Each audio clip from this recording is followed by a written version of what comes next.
The New York City Fire Museum tells the history of the FDNY, using its prominent collection of art, artifacts, and gear to showcase the sacrifices made.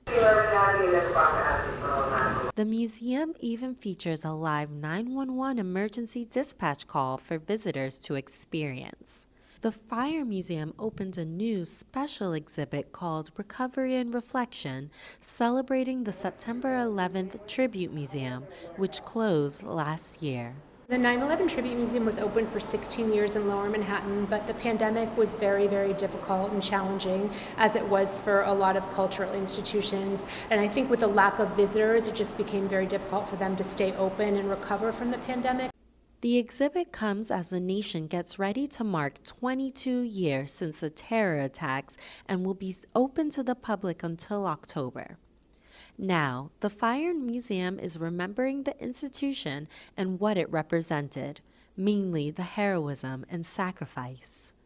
There are 4 panels listing the names of the lives lost on September 11th. Photos from Ground Zero and a slideshow are also being featured. There is also a short video from retired firefighter Bill Spade.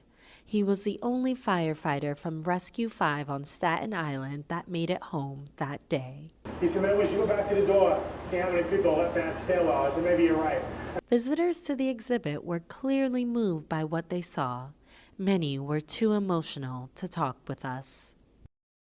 The New York City Fire Museum also has a permanent exhibition dedicated to 9/11 that features artifacts from Ground Zero and this installation, which features all 343 pictures of firefighters who died that day. This will be where the museum holds its vigil for 9/11. In Lower Manhattan, Ebony Prescott, New York City News Service.